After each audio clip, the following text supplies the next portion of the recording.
Olá, bem-vindos a mais uma exploração profunda aqui no nosso espaço. Hoje, olha, a gente tem um material bem especial. São trechos de uma obra Educação Ambiental para Mudanças Climáticas, um estudo pós-crítico das comunidades biorregionais do Pantanal. O autor é o João Carlos Gomes, que também assina como João Guatô. É uma identidade que ele chama de ouvinte das águas. Bem sugestivo, né? Com certeza, e esse nome, Ouvinte das Águas, já diz muito, né? Dá o tom da perspectiva dele. O João Guatô, professor lá na Unir, a Federal de Rondônia, mas a conexão dele com o Pantanal, que é a terra natal dele, e principalmente com o povo Guatô, nossa, isso está em tudo que ele escreve. Ele mistura essa vivência, sabe, com ativismo, jornalismo. Ele teve até uma passagem importante no Ministério do Meio Ambiente, lembra? Na época da Marina Silva, Marco Sorrentino. Nossa, que trajetória. Então, a ideia hoje é mergulhar nisso, né? Ver como essa obra amarra os saberes ancestrais, os desafios do clima que estão aí batendo na porta, e essa visão de educação ambiental que ele traz, que é crítica, mas também tem uma coisa poética, né? Tudo isso no cenário do Pantanal.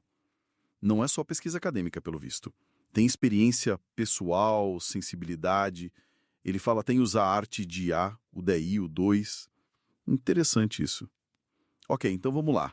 É um material denso, tem pesquisa, tem vida, tem poesia, para falar de um lugar incrível como o Pantanal e os perrengues que ele enfrenta. Exatamente. O ponto de partida é essa necessidade urgente, eu diria, de repensar a educação ambiental, a EA, né?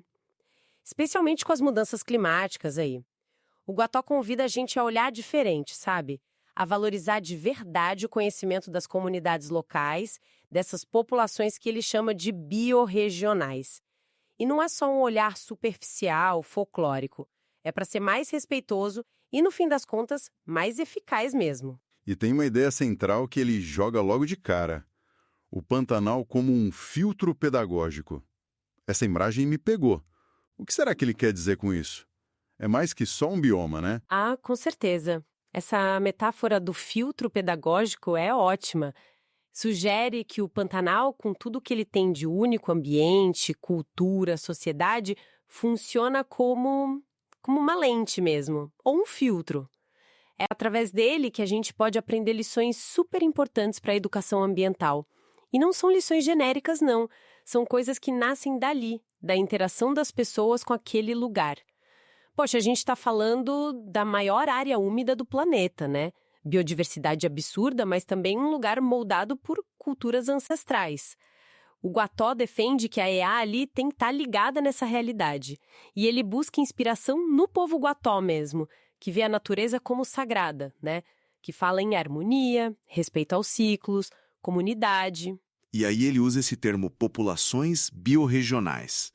É um jeito dele de falar de quem exatamente, dos guatós, ribeirinhos, quilombolas, os pantaneiros de modo geral.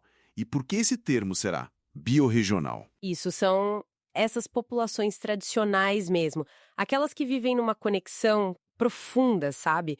Com os ritmos, os recursos de uma região específica, no caso, o Pantanal. A escolha do termo biorregional, eu acho, busca justamente frisar essa ligação forte entre cultura e ambiente, para ir além de rótulos que às vezes simplificam demais, né? O mais importante aqui é reconhecer o etnoconhecimento que essas populações têm. Etnoconhecimento. Seria, tipo, o saber que vem da prática, da convivência diária com o lugar, passado de pai para filho? É isso? Perfeito. É um conhecimento prático, validado pelo tempo, né? Sobre as cheias, as secas, o jeito dos bichos, como usar as plantas sem acabar com elas, o clima dali.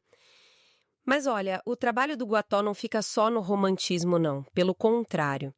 Ele mostra muito claramente a tensão que existe. Esse etnoconhecimento está batendo de frente com as pressões de hoje.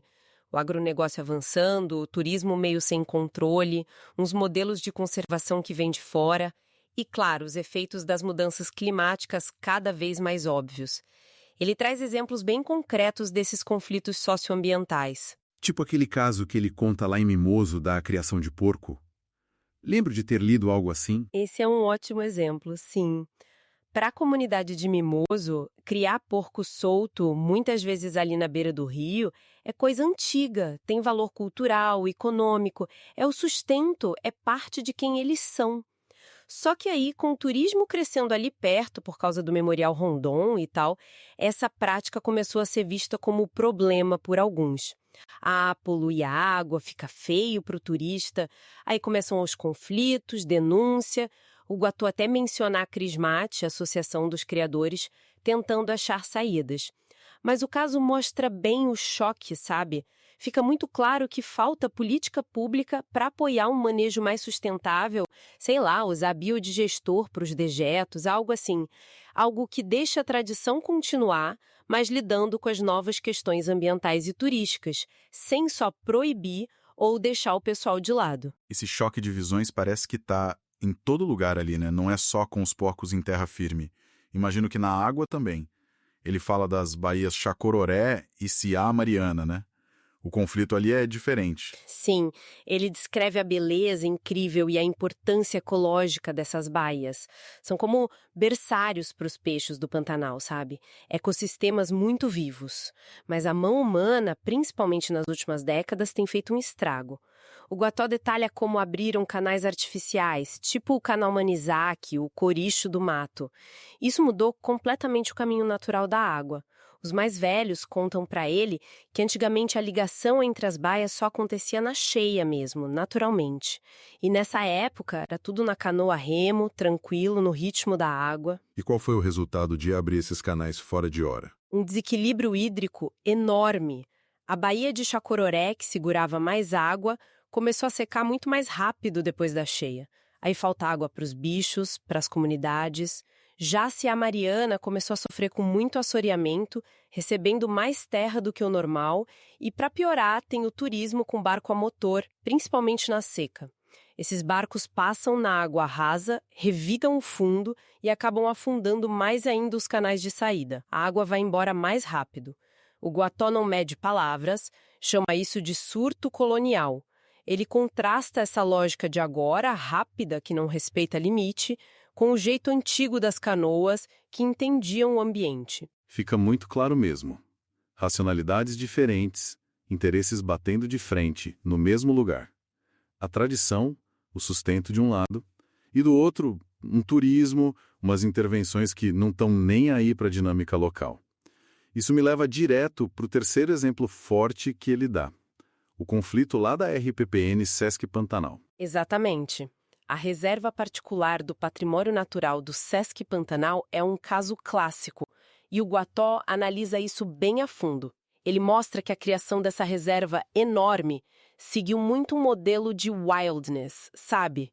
Aquela ideia de natureza intocada, que tem muita influência lá dos Estados Unidos. É um modelo que, como o Antônio Carlos Diegues critica, e o Guató cita ele, muitas vezes ignora ou, pior, expulsa as pessoas que já viviam ali e manejavam a área há séculos. E qual foi o efeito disso para a comunidade vizinha, São Pedro de Joselândia? Foi um impacto grande e gerou muita mágoa.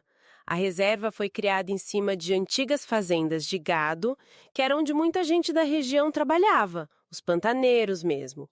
Quando criaram a RPPN e mudaram o uso da terra, esses empregos sumiram.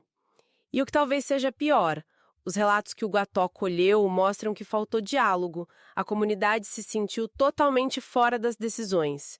E depois viram um acesso restrito a lugares que antes eram parte do dia a dia deles, para pescar, para coletar, para passar. Lembro de uma frase que o Guató cita de um pantaneiro que é muito forte, sobre o monitoramento das onças. Sim, essa frase é de uma ironia amarga, né? Mas resume a crítica toda. O pantaneiro fala algo tipo: enquanto eles ficam monitorando onça por satélite, a gente, o povo que sempre esteve aqui, fica esquecido. Isso escancara a desconexão. Um modelo de conservação que, querendo proteger bicho e planta, o que é importante, claro, acaba invisibilizando, às vezes prejudicando as comunidades que conhecem aquele lugar como ninguém. A crítica não é a conservação em si, mas é um jeito específico de fazer que esquece das pessoas, da cultura. Entendi. Esses exemplos mostram que só olhar para a biologia, só a parte técnica, não basta. Acho que é por isso que o Guató defende essa educação ambiental pós-crítica, né? O que essa abordagem tem de diferente? A IA pós-crítica, que é a linha do Guattari, e tem muita influência da orientadora dele, a Michele Sato, que é ir além do tradicional. Sabe? Aquela EA que foca muito no comportamento individual, recicla, economiza água, planta árvore, ou só em solução técnica. A visão pós-crítica tenta cavar mais fundo, questionar as raízes dos problemas, as estruturas sociais, econômicas, políticas que são injustas, os modelos de desenvolvimento que dominam, as relações de poder desiguais. A Michele Sato até fala numa EA meio surrealista, transgressora, que ousa imaginar outros jeitos de viver, que rompe com o pensamento comum. Isso me lembra muito Paulo Freire, não? Aquela ideia da educação para libertar, para criar consciência crítica, para ler o mundo e transformar? Sem dúvida nenhuma.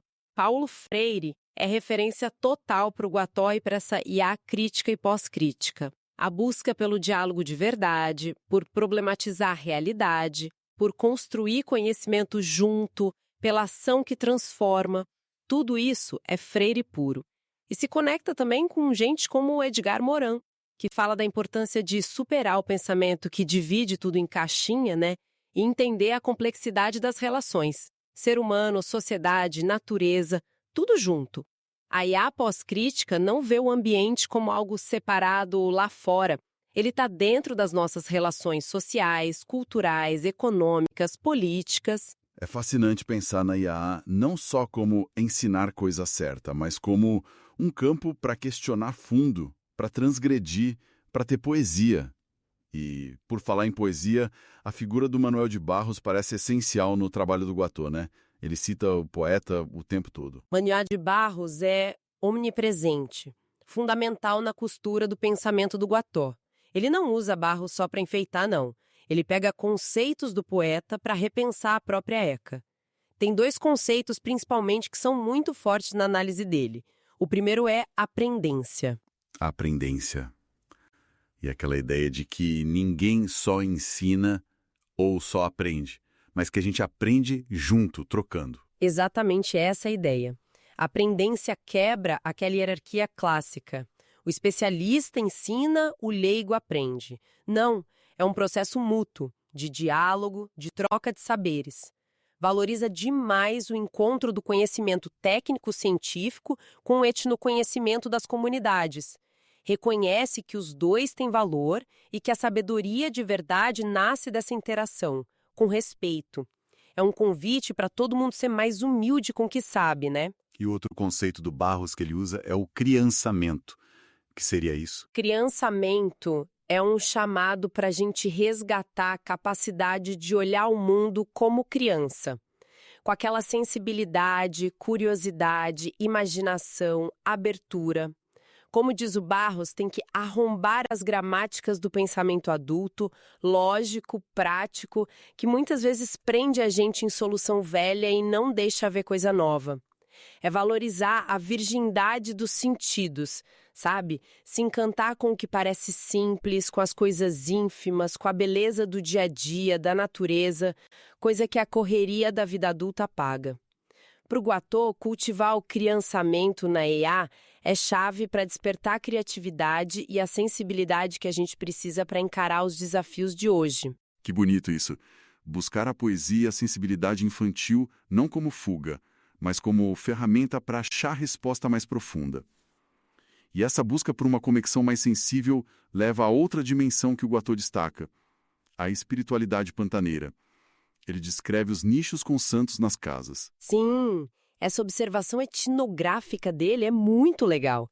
Ele nota esses pequenos altares em casa, com Nossa Senhora do Pantanal, São Benedito, São José, São Pedro. Mas o ponto principal não é só registrar a religião popular. É a conexão que as pessoas fazem entre essa fé e a natureza. Pedir chuva para São José, proteção de temporal para Santa Bárbara, peixe farto para São Pedro. O Guattó interpreta isso não como simples superstição, mas como uma espiritualidade ecológica, uma forma de etnoconservação, onde a fé, O respeito pela natureza e o cuidado com o lugar se juntam, se reforçam. É uma visão de mundo integrada. E como essa espiritualidade local, essa etnoconservação, conversa com ideias maiores de ética, de cuidado ambiental, que a gente vê em outros pensadores? O Guató faz umas pontes bem importantes. Ele relaciona essa ética do cuidado que está ali na cultura pantaneira com o pensamento do Leonardo Boff, sobre o cuidado com a casa comum, né, a terra como um ser vivo, nossa responsabilidade. Se conecta também com a ideia de ecologia integral, que pede para a gente parar de separar tudo. O humano da natureza, social do ambiental, ciência da espiritualidade. Reconhecer essas conexões espirituais locais faz parte de construir essa visão mais completa, mais integrada. E nesse esforço de integrar, de superar a fragmentação, o Guató usa uma expressão forte: superar a cegueira da alma. O que ele quer dizer com isso? A gravidade da crise ecológica, climática e principalmente de assumir nossa parte e agir. Para falar dessa cegueira, o Guató busca ajuda em vários autores. Ele lembra do Edgar Morin e os demônios da alma, egoísmo, ganância, medo, as paixões que atrapalham a razão. Cita o Gastão Bachelard sobre a retificação do saber, que é essa necessidade de sempre questionar o que a gente acha que sabe, corrigir erro, ilusão. E faz uma ligação interessante com o Zygmunt Bauman e o amor líquido. Ele sugere que a nossa paixão cega por um modelo de desenvolvimento que não se sustenta, baseado em consumir rápido e só pensar na gente, impede a gente de ver a real e de criar laços fortes, inclusive com o planeta. Uma cegueira com muitas causas, então. E qual seria o remédio? Como sair dessa bolha de negação, de não fazer nada? A aposta do Guató, que se inspira também em filósofos como Jean-Yves Leloup, está na generosidade e na busca por conexão. Generosidade para compartilhar saber o científico, o tradicional, o sensível de forma aberta, horizontal. E conexão num sentido mais fundo. Conexão afetiva, espiritual, o cuidado um com o outro e com a terra. Ele sugere que essa mistura de compartilhar conhecimento e fortalecer os laços de afeto, de espírito, que pode ajudar a gente a superar a angústia, a paralisia que dá diante do tamanho dos problemas. É o conhecimento junto com a conexão que move a gente para agir com ética, para transformar. Para conseguir pegar toda essa complexidade, os conflitos, os saberes, a poesia, a espiritualidade, a crítica social, a metodologia de pesquisa dele também teve que ser diferente, imagino, né? Sim, ele fala sobre isso no trabalho. Guató usa uma abordagem com vários métodos. A base é a etnografia, né? Aquela imersão longa, atenta, na vida das comunidades para entender o ponto de vista delas. Mas ele vai além. Traz elementos da sociopoética, uma metodologia do Jacques Gautier, que até escreveu o prefácio do livro, que valoriza o lado sensível, criativo, coletivo na hora de produzir conhecimentos. Muitas vezes usa a arte, como poesia, o teatro na própria pesquisa, e usa também o que ele chama de ecologia visual. A fotografia e, como a gente falou, até a arte de A ou TEL2 não são só para registrar, são ferramentas para contar histórias com imagens, para passar emoção, tensão, beleza, coisas que só palavra talvez não consiga. O uso da IA aqui parece uma tentativa de traduzir visualmente essa complexidade toda, essa dimensão poética que ele vê no Pantanal. Então, esse olhar Guató, como ele chama, é essa mistura toda. Exatamente, é um olhar que não cabe em caixinha de disciplina. Ele busca juntar o rigor da pesquisa com a profundidade da vivência no Pantanal, a sensibilidade poética do Manuel de Barros e outros, e um respeito enorme pelos saberes e pelas lutas das populações biorregionais. A proposta não é só estudar sobre o Pantanal e sua gente, mas principalmente aprender com eles, naquele processo de aprendência que a gente falou. Bom, fazendo um resumo dessa nossa conversa, fica muito claro que a mensagem principal é: para encarar desafios gigantes como as mudanças climáticas, ainda mais em lugares como o Pantanal que são tão complexos, tão ricos culturalmente, a ciência sozinha, por mais importante que seja, não dá conta. É preciso tecer essa rede que o Guató propõe. Juntar ciência e etnoconhecimento, análise crítica e sensibilidade poética, ação política e espiritualidade. É uma visão bem mais completa e, eu arrisco dizer, com mais potencial de transformar as coisas. Sem dúvida. O trabalho do João Guattô é um chamado forte para a gente superar essa fragmentação que ainda domina muito o jeito de pensar o ambiente. É um convite para a gente reconhecer que não tem solução sustentável que não seja justa socialmente também. E que essa justiça social e a preservação, de verdade, passam obrigatoriamente por ouvir com atenção, por respeitar, por valorizar as culturas, os saberes, as vozes das pessoas que vivem ali, que conhecem, que amam aqueles lugares. Juntar esses múltiplos olhares é talvez o caminho para a gente começar a curar essa cegueira da alma que impede a gente de agir como a crise exige. Isso deixa a gente, então, com uma pergunta final e importante para pensar, né? Considerando toda essa teia de saberes que o Guattô ajuda a gente a ver, o científico, o tradicional, o poético, o espiritual, como é que a gente pode trazer essa reflexão para a nossa vida, para o nosso contexto, que talvez não seja o Pantanal? De que jeito a gente pode tentar arrombar as gramáticas dos nossos pensamentos, como diria o Manuel de Barros, para identificar e valorizar os diferentes saberes que estão à nossa volta, para enxergar as conexões que a nossa própria cegueira da alma do dia a dia não deixa ver, e assim agir de um jeito mais integrado, mais cuidadoso, diante dos desafios do nosso tempo. Uma questão fundamental mesmo. Não tem resposta fácil, né? Mas é essencial para a gente continuar não só pensando, mas principalmente buscando jeitos de agir mais consciente, mais conectado.